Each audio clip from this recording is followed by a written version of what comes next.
Welcome to Film on Tape, a free audio library for creatives in film and television. My name is Misha Calvert, and I've worked as an actor, writer, director, and producer for many decades. I had so many questions when I was first getting started in New York, and I just wanted fast, free answers. That is what this library is for. The work that you do as a creative is so important. I really hope that this library is going to help get your work out there. Film on Tape is sponsored by Vermilion, a coaching and educational company for creatives. You can learn more at clubvermilion.com. This week, we're going to talk about networking, and this is going to apply to every single person who has ever wanted to network in their lives. Now, that word has kind of got a lot of negativity around it. Networking. People think of it as like laundry or like just icky kind of like homework. Like it's just one of those words that has such a heavy kind of chore feeling to it. And it really doesn't have to be that way. So I'm going to call it networking, but maybe by the end of this episode, we're going to figure out a different word for it that makes us feel better and happier and more excited when we think about the process, really, of getting to know people who you haven't met before. So I get a lot of actors asking about networking, but also just all sorts of people. And I myself have been venturing into new networking habitats, brand new, like beginner mind, I'm talking, moving into tech and AI and even some venture capital spaces recently as I move more to corporate coaching and executive coaching. So I am right there with you figuring out how to best network. And I'm going to give you 4 tips that I have been using that I think anyone can use. And they're not the tips that you're going to hear anywhere else. They're kind of out of pocket, like a little bit edgy. So they're also fun.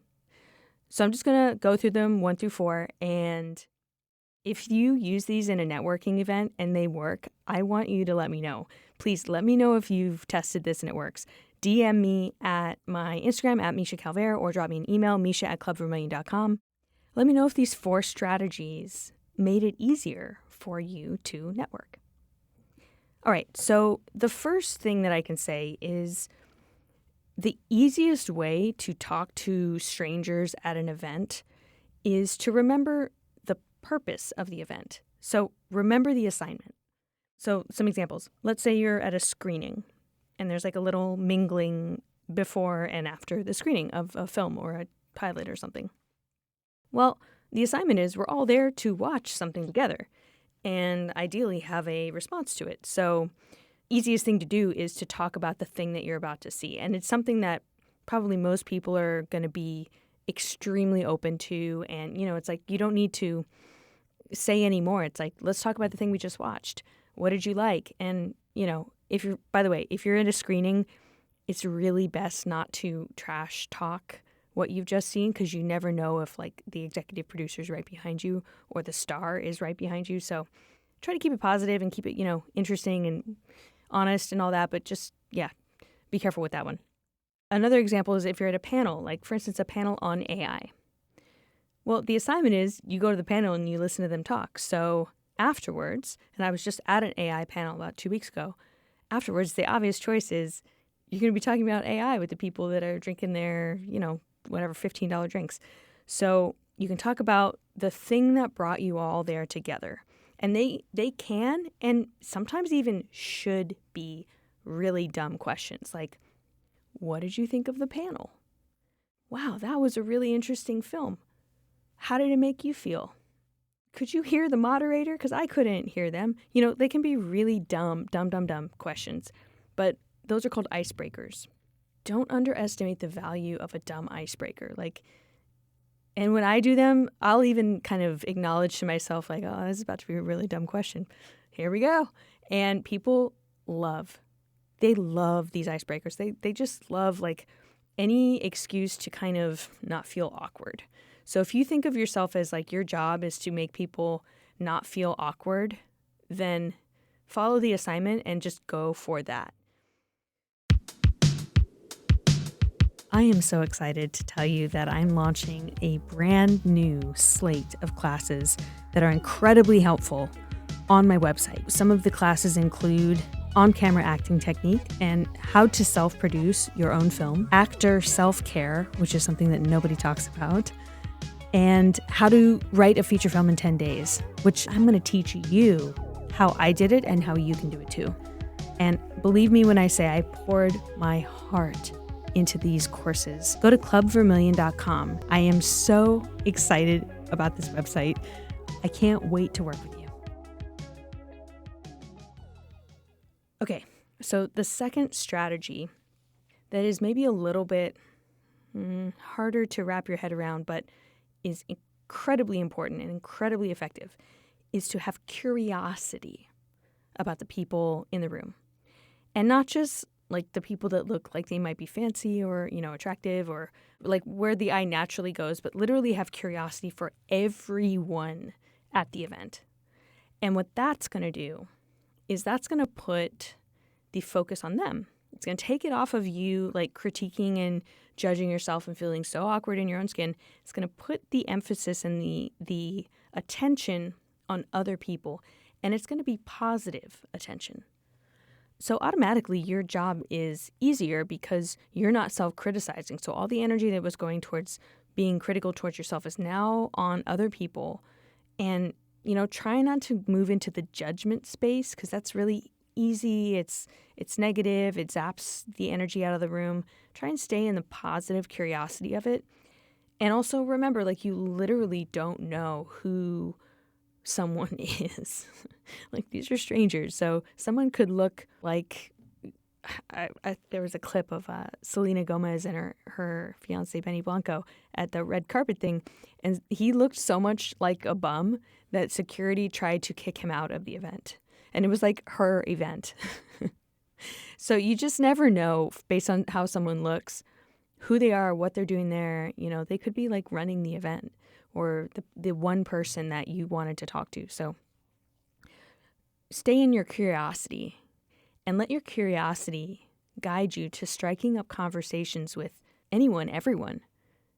I mean, could you actually talk to everyone in the room? I know some events it's like hundreds of people. It's impossible. But at some places, can you make that your goal? You just check off, set like a little game to yourself of, I'm just curious about all 15 people in this room. Can I make a little connection to each of them? All right. Number 3 strategy. This is where it starts to get interesting. So the third strategy is seduction.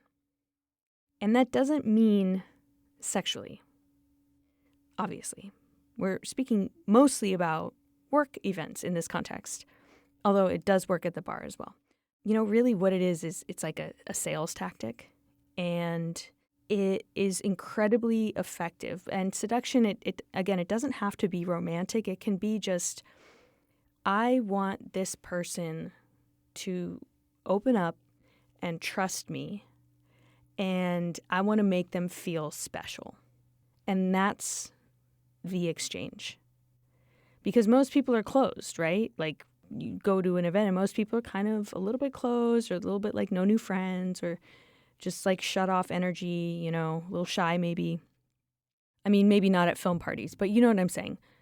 There's a barrier. And if you can employ seduction, automatically it boosts your status because you're signaling to yourself, I got this and I'm not awkward and I have nothing to lose, to the point where I can actually be generous and make someone else feel special.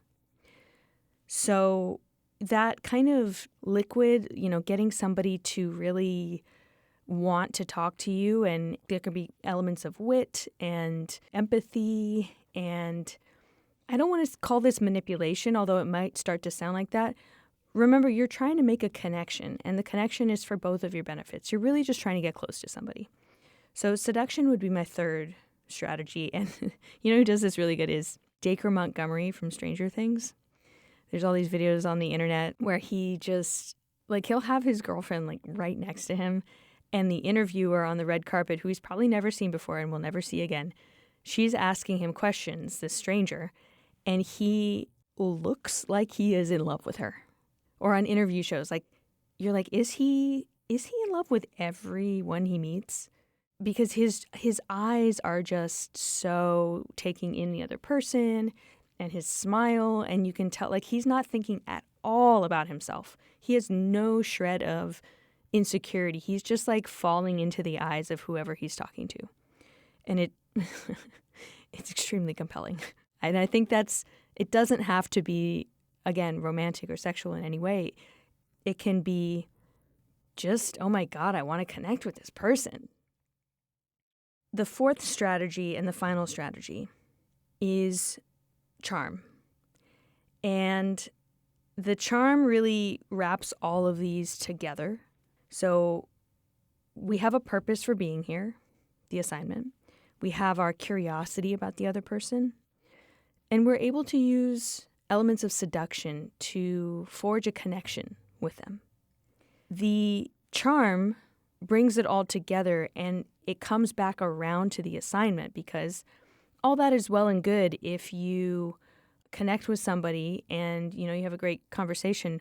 But like, let's say that in order to kind of close the deal, quote unquote, with the conversation, take it to the next level, you need their contact info.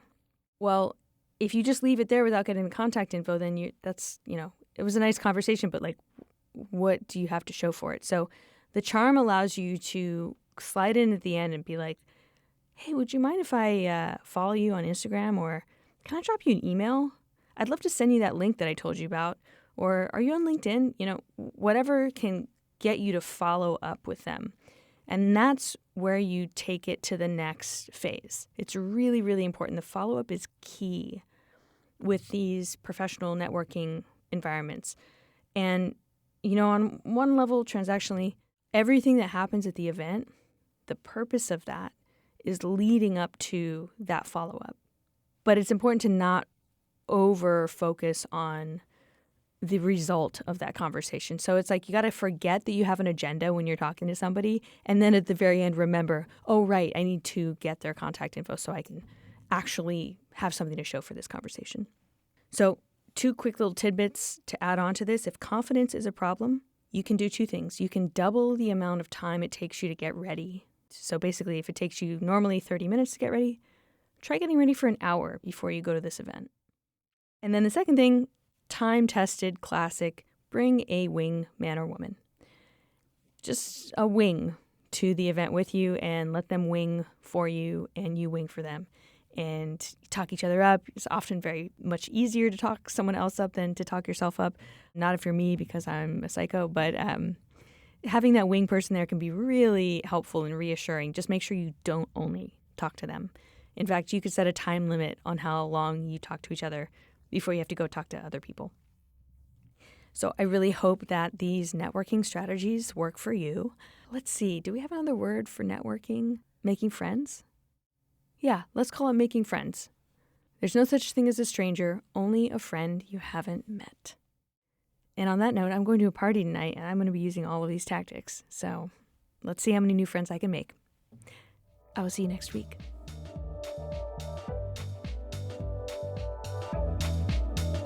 Thank you so much for listening to Film on Tape. If you like the way that I approach the industry, check out our other classes, consulting, and mentorship at clubvermilion.com. Vermilion is a home for artists and those looking to expand creatively. Whether you're an actor, a film professional, an entrepreneur, or a CEO, we'll help you find your voice and hone your skills to thrive in any market at any scale. You can schedule a free phone consultation at clubvermilion.com.